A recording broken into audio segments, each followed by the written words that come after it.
Welcome to My CE Courses Daily Shorts. Well, today we're going to be talking about 4 new items that my team and I assembled together that we found as interesting items. Every morning we get together and we find 4 or 5 items that are insurance-based, and we talk about it for a few minutes. So the first one on my agenda today is Idea Shield. This is talking about identity theft. Identity theft is huge. I mean, it's growing every day. I mean, almost reported around 40,000 new identity theft victims every day has been reported out there. Myself, I know I'm getting texts and emails and phone calls for people who do not exist in my family. And it's not just 1 or 2 phone calls. It's over and over and over and over again for the last couple of years. I constantly stop them and I constantly get them back. So identity theft, that's a huge one. And I highly recommend insurance brokers to be looking at that, because that's going to be one of those insurance policies that I think is going to test the time. You know, it's going to be around for quite some time, and I don't foresee that identity theft is going to be slowing down. So this is something to look at for the future of your books. Now, the next one we found was nonprofit insurance. This is put on by AmTrust, my good friends over there. And the nonprofit insurance is for like your churches and other businesses that are community supported based, typically, that are nonprofit. And they definitely need insurance, especially in today's day and age. I know several nonprofits of friends of mine that have been in a few different lawsuits, and it was very, very expensive, and they needed to have that proper insurance, and they did. They luckily had the coverage there. It had the duty to defend included in there, and those nonprofits did not go out of business because they do not have the extra resources for the legal defenses that most companies have typically, or would assume they would typically have. Now, the next item on our list for today is pay-as-you-go workers' comp. Now, I love workers' comp. It was one of the areas that I really excelled in when I was selling retail. Pay-as-you-go was just starting to kind of come around at that point. There was a few players here and there, but there's all these stipulations to it. But pay-as-you-go workers' comp is becoming one of those areas that's growing very, very fast. I am seeing it in the cannabis industry. I'm seeing it in the construction industry.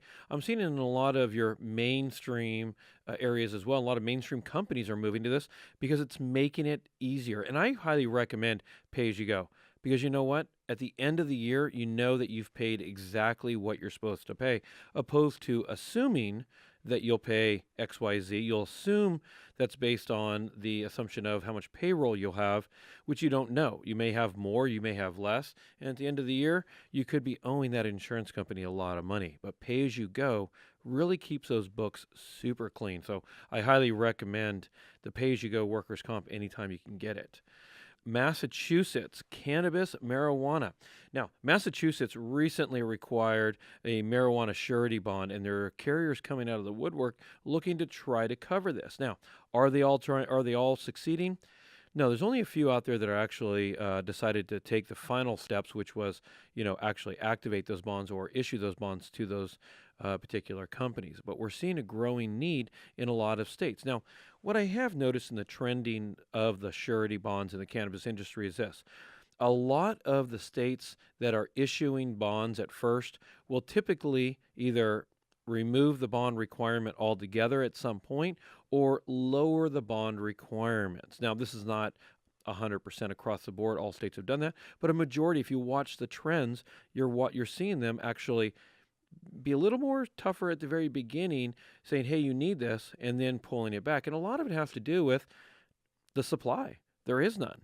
A lot of carriers and the coverages that are being required of these cannabis businesses are just not available. We'd love to have them, and I'm sure the insurance industry would love to issue them. But unfortunately, the carriers and the reinsurers are just not coming to the table for a lot of the coverages available. But there are several carriers, not a lot, there are several carriers that are issuing not only tough risk, but the surety bonds as well. Now, there is one other one that I wanted to discuss, which is kind of dear to our heart here at Mind Meld Studios, and at mycecourse.com. At mycecourse.com, one of the flagship products is the AB 1825 because California has gotten very strict on the training requirements. Not only California, but 9 other states, including New York, who I believe requires every employee to be covered or trained. With California, though, these new rules are coming about because of the Me Too movement, because of all what's happening in Hollywood and what's happening in the state capitals with the harassment, and not so much as the sexual actual act is taking place, but the discrimination and the retaliation and just all of those things that go with the AB 1825 rule and requirement in the California for the training. So there is a lot of this going on right now, and in the news in several times, or this week, you're seeing headlines such as employees with sexual harassment case against the Lehman still waiting. These are things that are still pending out there that are causing the rules to change or the laws to change in these states, and California was one of them this last year. So in California, you're going to see a lot of new rules being implemented, and one of them is the training for those employees. Well, those are all the time we have for today.